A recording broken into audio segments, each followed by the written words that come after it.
دیکھو حضرت ابراہیم علیہ السلام کو حکم ملا، حضرت ابراہیم علیہ السلام کو حکم ملا کہ تم اپنے بیٹے کو ذبح کر دو،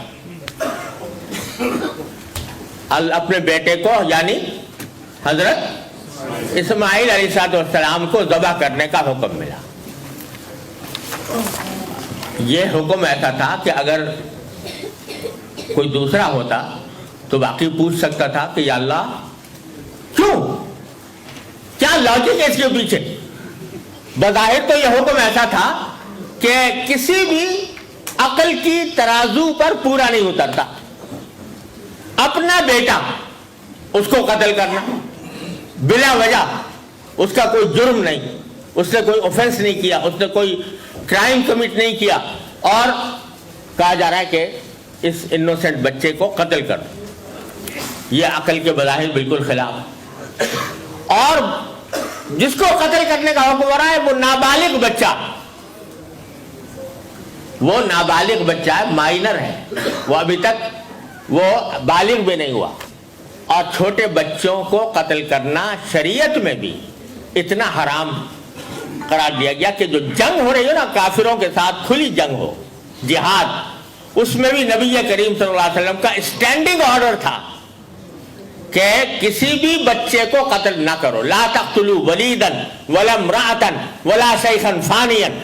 ہر لشکر جو جاتا تھا سرکار دو عالم صلی اللہ علیہ وسلم کی طرف سے وہ ہدایت لے کر جاتا تھا، کسی عورت کو قتل نہ کرنا، کسی بچے کو قتل نہیں کرنا، کسی بوڑھے کو قتل نہیں کرنا۔ یہ سرکار دو عالم صلی اللہ علیہ وسلم کا اسٹینڈنگ آرڈر تھا، یہ ہر اس لشکر کے لیے جو جہاد کے لیے جایا کرتا تھا۔ یہ تو اب نئی تہذیب والی بات ہے، نئی تہذیب کے جو نمائندے ہیں انہوں نے یہ طریقہ نکالا ہے کہ عورتیں ہوں یا بچے ہوں، اپنے مقصد کی خاطر جس کو چاہو قتل کر دو، جس کو چاہو بامبنگ کر دو، جس کے اوپر چاہو بمبارڈمنٹ کر دو، اور جس طرح چاہو قتل کر دو۔ لیکن سرکار دو عالم صلی اللہ علیہ وسلم کا حکم یہ تھا کہ کسی بچے کو قتل نہیں کرنا۔ تو حکم حضرت ابراہیم کو آ رہا ہے ایک نابالغ بچہ، نابالغ بچہ بھی اپنا بیٹا۔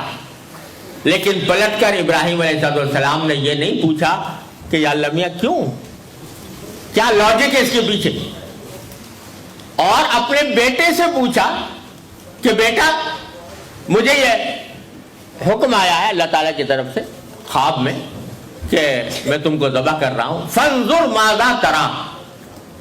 ان کا امتحان لیا کہ ذرا تم دیکھ کے بتاؤ تمہاری کیا رائے ہے، تمہارا کیا خیال ہے۔ تو بیٹا بھی ابراہیم خلیل اللہ علیہ السلام کا بیٹا تھا، اور وہ بیٹا تھا جس کے صلب سے نبی آخر الزمان صلی اللہ علیہ وسلم تشریف لانے والے تھے۔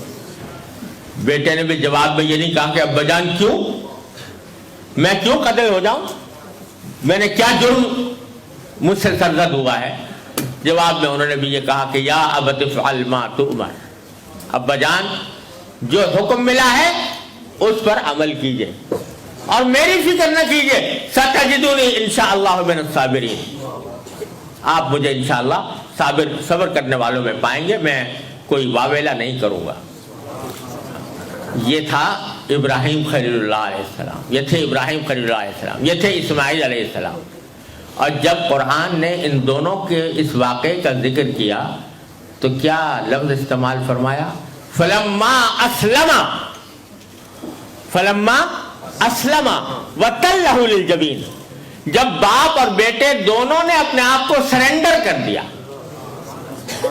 اپنے آپ کو سرنڈر کر دیا، سر جھکا دیا کہ آپ جو کچھ کہیں برحق ہے، تو وَتَلَّهُ لِلْجَبِينِ، اور ان کو پیشانی کے بل لٹا دیا۔ تو اللہ تعالیٰ نے فرمایا کہ یا ابراہیم قد صدقت الرؤیا، اے ابراہیم تم نے خواب کو سچا کر دکھایا۔ اور اسی کو دوسری جگہ فرمایا کہ قال له ربه اسلم قال اسلمت لرب العالمین، جب اس کے پروردگار نے کہا کہ اپنے آپ کو سرنڈر کر دو میرے حکم کے آگے، تو انہوں نے کہا میں نے کر دیا، سرنڈر کر دیا اپنے رب العالمین کے سامنے۔ یہ ہے اسلام، یہاں پر لفظ اسلام کا استعمال کیا قرآن نے۔ اسلام یہ ہے کہ آدمی اپنے آپ کو ٹوٹلی سرنڈر کر دے اللہ تبارک و تعالیٰ کے سامنے۔